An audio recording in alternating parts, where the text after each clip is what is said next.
The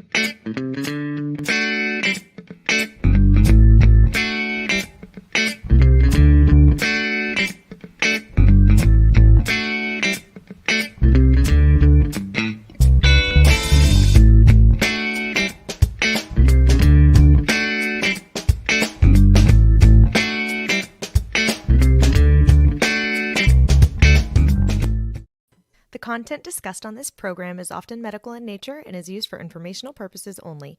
No content discussed should be taken as medical advice. Please consult your healthcare professional for any medical questions.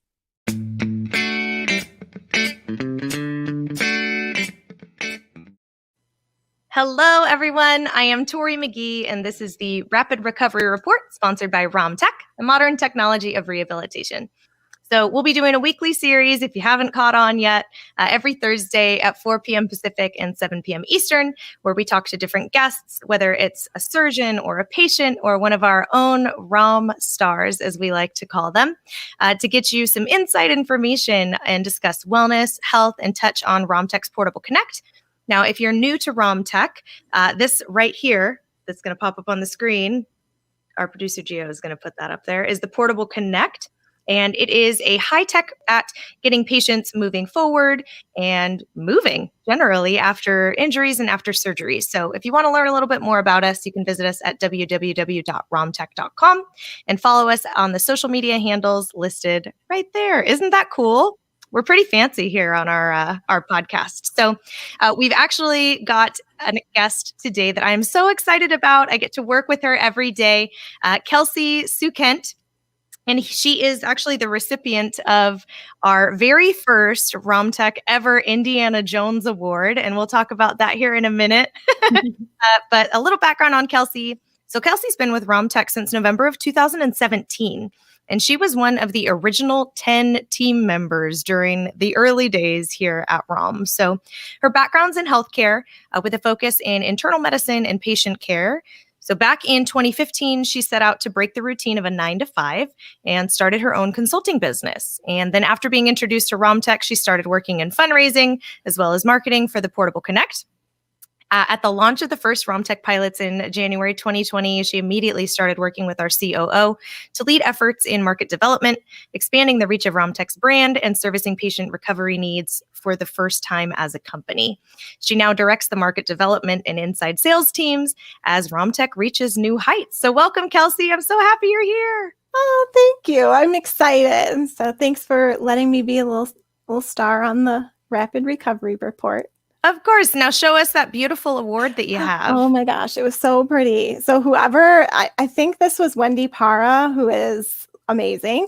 I think she designed this, but isn't it so pretty? It's heavy It's too. Gorgeous. It's gorgeous. So the Indiana Jones Award is basically for fast thinking and problem solving pretty quick, which right? Indy tends to do. Yeah, absolutely. So I was kind of on the original conversations. This was actually the brainchild of Peter, our CEO. And I was sort of on those original think tanks of what are we going to do? We don't want to do something really normal because that's never what ROMTech's been about. So we didn't want to do employee of the month or something like that. So we were really building this whole idea of the Indiana Jones Award around those that can find themselves in a pickle and get themselves out quickly, rapid response and creative thinking, which is kind of what startups are all about. So I was very honored. I had no idea that I was even in the running. I thought, well, I was on the think tanks. Of course, I'm not going to be in the running. And then I attended the meeting and Peter started talking about projects that I had been working on. And I thought, is he talking about me? And sure enough, so it was a very nice surprise. And this was a super nice surprise too. It came all nicely boxed and very cool. Well, beautiful. There's no one that I have met in this company as deserving as you are, most definitely, of this. So, well, let's kind of get right into this, Kelsey. I know there's a lot of stuff to cover, and I'm looking forward to digging in. So, tell us a little bit about how you started in the medical field. So, I heard that you had gone to nursing school and had a plan to go to nursing school. So, like, well, what's that like, and what led you there? Yeah, so I actually come from a long line of nurses. It kind of runs in the family, if you will. And I kind of knew I wanted to be in healthcare, and I was a little nervous straight out of high school. Now, going back, I graduated high school at 16 and went right into college. And at that time, I just wasn't sure I could handle nursing. I started all of my classes for that. I got a degree in applied science and started working with patients in a more clinic setting. Fell in love with it, and then started pursuing my nursing degree as a bachelor's nurse. And just before I entered my clinical rotations, my whole world changed. I found out I was going to have my first baby, and my whole perspective changed. So now I'm here. Well, good.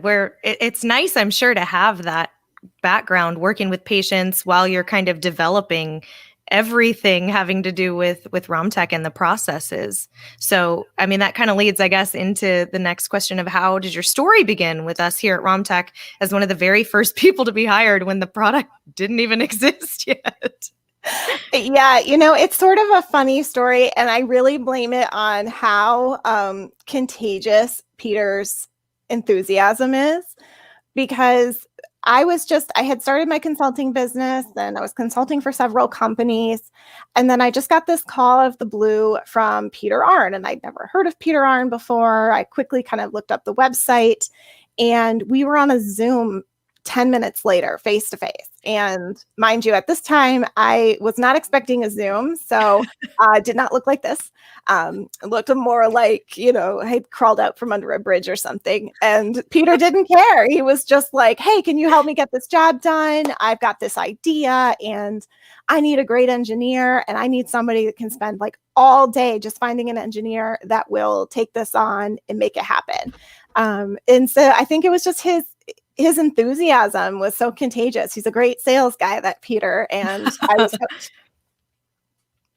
Well, so we've heard the stories before, and I don't know if everybody has, but I certainly have, of the story of the PortableConnect evolving from a cocktail napkin sketch, right? Like an airplane napkin?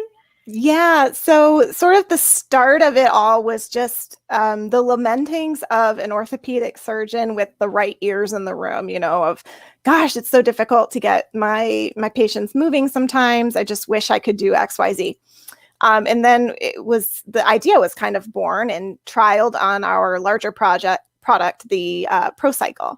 And once we'd done some clinical studies there and found that it worked and did provide better outcomes, we thought, okay, great. We're cooking with gas. And on a flight, one of our founding members and founding advisory members found himself on an airplane for 3 hours, and he just sat with airplane napkins and sketched it out and then shot a picture over to Peter and was like, hey, like this. And that's how it all began. Oh my gosh, that is so cool. So for those of you that may not know, we do have two different products, and the ProCycle was kind of our flagship, and we've moved more into the PortableConnect, which again is smaller, it's portable, it's for in-home use, and our patients absolutely love it. The ProCycle is a little bit bigger, and you still might see it in some physical therapy offices. But the PortableConnect just comes with a lot more bells and whistles in the mechanics of it, as well as just the ability to kind of track data and all that good stuff. So tell us then, Kels, how the PortableConnect has evolved then from that cocktail napkin sketch through the kind of different iterations into what we see today. Yeah, so we call the first version of the clunker affectionately now. You really can only find them in dusty corners of our warehouses because they've basically all come back at this point. But occasionally we still get a request. Essentially, it didn't really have a motor or anything. We had built a sort of wireframe of the software that could control things a bit, or at least do the reporting that we needed. And then it had a manually adjusting pedal, which now, of course, the PortableConnect is all electronically adjusted and has all these reporting features. But the very early days with this heavy box with discs and pedals on the side. And let me tell you, Tori, when we had a company-wide meeting, there was maybe 20 or 30 of us at the time. And Peter shared a video of one of our engineers pedaling it and getting some feedback on the tablet. And we were like, rah, like we all freaked out, clapping. And looking back now, the thing is so ugly. I don't know why we were so excited, but we were like, it was the first time the baby had become real, I think, for any one of us. And then, from there, we kind of turned it into the teardrop shape that it is now. Mm-hmm. And we didn't have the tablet attached. We first thought we were going to have the tablet kind of separate that they could hold. Mm-hmm. And that got changed for a number of reasons, but one of them being we had done some in the field tests. And Peter, being the great guy that he is, had insisted that he be part of these tests. Wendy and I were like, no, we can handle it. It's fine. Yeah. He's like, no, I want to be there.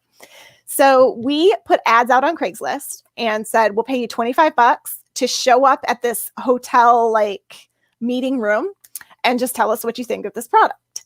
So we set it up with a chair and kind of set off to the side and the device, the table. They signed a release and they'd walk in and they'd say, oh, what do I do with it? Peter would say, what do you think you should do with it? And we just really wanted to see how intuitive it was. And when we had a patient sit on the back end of the teardrop, and then try to recline back to pedal, it became apparent to us that the front of the device was not clear enough. Yeah. So among other reasons, the tablet ended up on the front of it, if for nothing else, just to tell them where the front is. Fair enough. So, I mean, clearly surgeon feedback and patient feedback and kind of just putting it out there to be tested has shaped a lot of the PortableConnect itself, right? Yeah, absolutely. It started from sort of the lamenting of an orthopedic surgeon. Mm-hmm. And our whole goal has been, you don't bring a product to market that you are telling someone what they need. You let them tell you what they need, and then you bring that to market. So the whole evolution, everything that we see today with the PortableConnect and continuing to grow is always based on the patient's feedback, the surgeon's feedback. We had hours and hours of calls and workshops with surgeons and PTs, and we really wanted to get a full understanding of what we could do and what void we could fill. So yeah, that was hugely important to us right from the get-go. Yeah, well, that's great. I mean, having surgeon feedback be so prominent in the very beginning clearly has made the necessary changes to everything from the software to the hardware. Now, since it was integrated from the very beginning, how much more, feedback are you anticipating? It's just as important now as it was at the very beginning, right? Absolutely. So the start of the pilots in January of 2020 was, as much as we wanted to, and we do want to help the patients get better, it's also a learning experience for us. So each pilot brings us a new surgeon's perspective, a new practice, a slightly different way of doing things. So when we use those things, then we're always evolving. I don't see a point where ROMTech will ever throw their hands up and say, we're just done learning now, because that's just not where we started. And I don't see us going there. Do I think the device is right there? It's 98% of what we want it to be. Yes. But we're continuing with these pilots and growing at this rapid pace. And it's really helping us sort of pressurize that system and find any of those small tweaks that we want to make. Now, for those of you that don't know, Kelsey and I do a lot of the same job. Kelsey does 10,000 more things than I do. But generally, when we're speaking with surgeons and kind of setting up pilot sites, it's the same conversations that we're tending to have. And so I know what my answer is for this, but I've got a question for you of what complaints do you typically hear from surgeons when it comes to implementing something new? Whether it be a new DME device or a new process in their office, what do you hear from them the most? Oh, without a doubt, the first question out of any surgeon's mouth is it covered by insurance? And it's followed quickly by how much impact on the workflow does this have? these guys are doing the heavy lifting, right? I mean, I love my job, but people's lives are not in my hands, and they are for the surgeon. So we, of course, respected that, and going into this, wanted the PortableConnect to be as minimally invasive as possible. So I think it's really what I hear, any skepticism is really like, okay, you've built this system. It sounds like I'm not going to have to do a lot of work, and it sounds like my patient's going to get covered, but are you really going to deliver on that? And I'm very proud to say that we have been able to. So no promises unkept as of yet. Yeah. I was going to say that's my answer too. I mean, we talked to them and they're like, this sounds great, but I've been sold snake oil before in the way of like, yes, you say that we hand you the prescription and it's hands off, but we wind up doing a ton of the work. And like, it's been nice to say, no, that's actually the case. And if it's not, like, I'll give you my personal address to come and kick me in the butt. Like, you know what I mean? Exactly. So, for sure. All right. So you've been a really important integral part of creating the process of prescribing and making it easy on the doctor's offices and their staff. So tell us a little bit about how you streamlined the process. Like, where did you start versus kind of where we are now? Sure. So this time last year, we had our first few patients on the device, but it was a really informal ordering process because we weren't really doing much with insurance until later in the 2020 year. We were really just trying to get our feet wet. We had some really great consultants that kind of came in and helped us more fully understand the billing side of things, which then shaped the paperwork. So going into it, Steve Siegel, the COO, and myself were kind of meeting with these teams and just trying to absorb as much information as we can. We quickly found out that there's no one consultant out there that's doing or has experience doing what we're doing, because ROMTech is kind of trailblazing in some ways. So we became the experts and took that information that we knew about the billing, what had to be done, with our amazing billing team lead, Hope Wen, and we built out these forms. And when she came on board, I had sort of a rough sketch of all these forms. We'd used them a couple of times, but it's really been her leadership and sort of, us going back and forth and collaborating on how we can skinny it down. Because it started off like 5 pages of information we needed. And we've got it down to this just really concise prescription order form, and then a letter of medical necessity template that came later to prevent peer-to-peer calls necessarily being a thing and help streamline the prior authorizations with the commercial insurances. So it really was kind of an evolution, but I credit a lot bigger brains than mine for helping me learn everything I needed to know. That's how I feel. Anytime anybody asks me anything, I'm like, I always credit Kelsey. Kelsey taught me everything. I don't know. So with originally wanting to get into the medical field as a nurse and being able to help people, and I know you said surgeons do the heavy lifting, they're the ones, that have people's lives in their hands, has working here in the medical device environment at ROMTech fulfilled that part of you? Has it like scratched the itch to help people? It has. And what's interesting is this might come out like more wrong than I expect it to, but I think ROMTech also helped me discover other itches I wanted to like get to.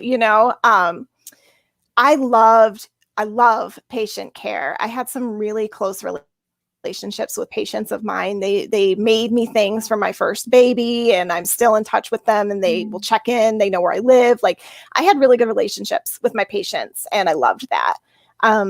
But the way I see it now, while I might not be on the front lines of patient care at the very moment, I'm doing something that makes patients' lives better. I'm becoming a better person. I'm learning skills I didn't even know I wanted to know.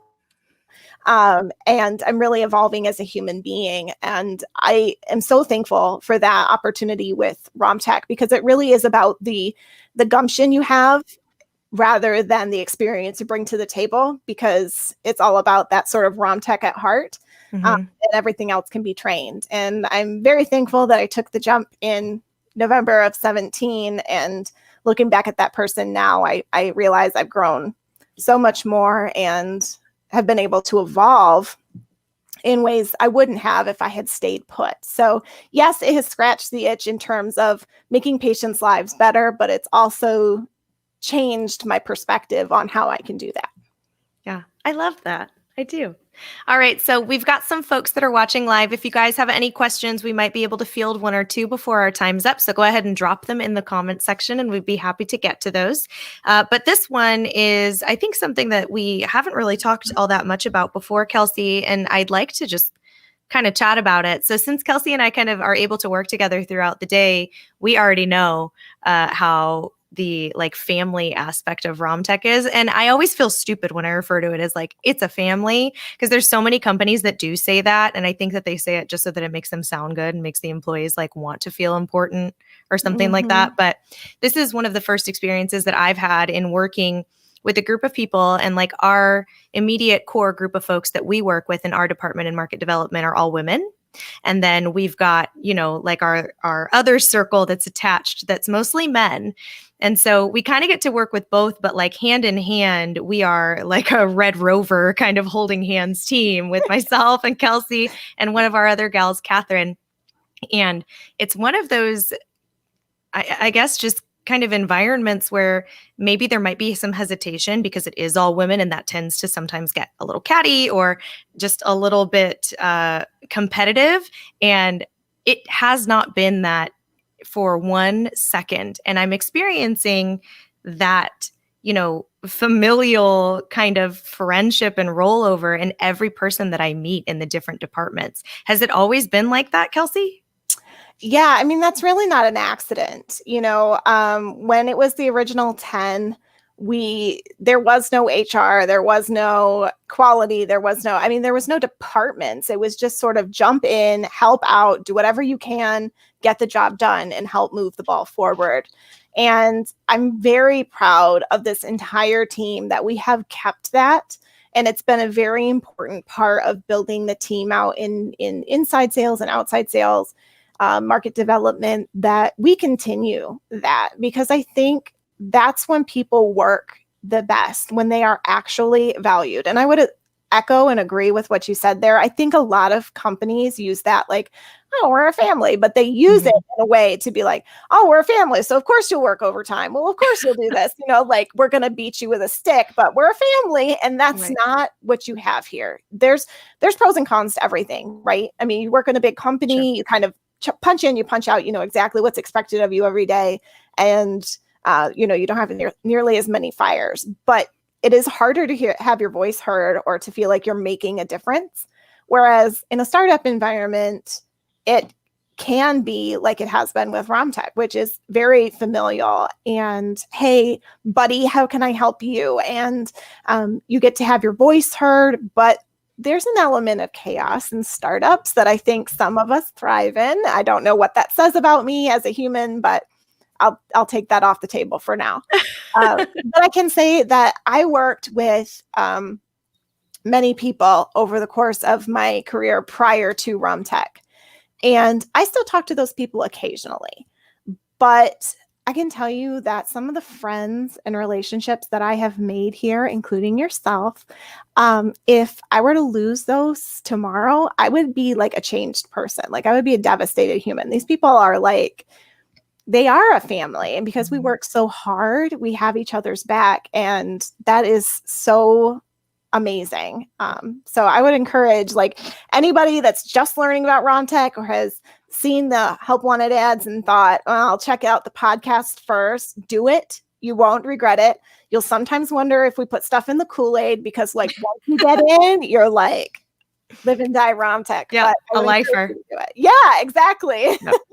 I mean, the cool thing that I've experienced too is not only within the ROMTech employees is that the case, but the office staff in these offices who are prescribing it and the surgeons who are prescribing the device, we're bringing them into the fold and trying to, you know, integrate them, and they're feeling as warm and fuzzy and comfy with us as we are with each other. And especially because, like you said, it's still an environment and a place to have their voices heard, to make changes and implement these things, whether it's hardware, software, anything having to do with our processes that can authentically make a big difference in the impact of shaping where the company goes from here.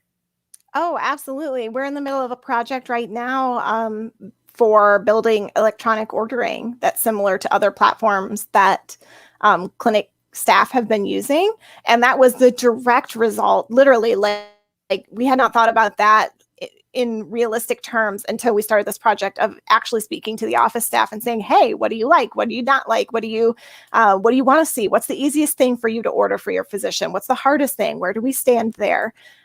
So it's absolutely like that. You know, we're not out just peddling PortableConnects for the heck of it. We're really like, I look at it like we're just expanding the reach of how many patients have access to it and kind of increasing the family, because I've got relationships with a lot of, and I know you do too, these office staff or these physicians, and it's like you've got little things, and occasionally I'll text somebody and just, harass them about something, play around, make sure they're good. It's very familial. It's not all business, but we do get a lot done.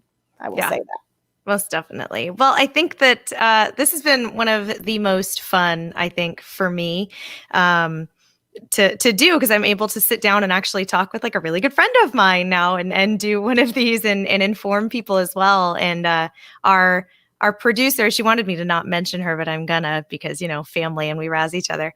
Our producer, Gio, who runs all of our social media and majority of our marketing, she is a guru of all of the things, said everything's done remotely to boot. That's right. Like, I mean, we've got our core people that are in our warehouse and our headquarters in Connecticut, but the rest of us are remote. So we're on different time zones and we're just getting stuff done and just knocking it out 1-2. So yeah, I've been working with ROMTech for almost 4 years now from Michigan. And occasionally, we travel around for trade shows and things like that. But it's been huge to be able to do this remotely and to meet people from all over the world, really, and work with them. We've had team members that are like, hey, I can work anywhere with an internet connection. I'm going to be in Thailand. I'm going to go to Mexico. We've got team members in England. It's amazing, the people that you meet and the perspectives you get. It's been super cool. Yeah, I've been really thankful to find ROMTech and the team, and I'm jealous that you've been here for as long as you have, and I just found it last year. So, but thanks so much, Kelsey, for taking the time and educating everybody on all of the processes, and from airline napkin to now and into the future for ROMTech. So to infinity and beyond. That's right. All right. Well, thanks so much. And thank you to everybody watching. Be sure to follow us on social media, subscribe to our channel on YouTube, follow us on LinkedIn, Instagram, Facebook, and stay tuned for next week. We'll be here same time, same place. Thank you guys so much, and talk to you soon.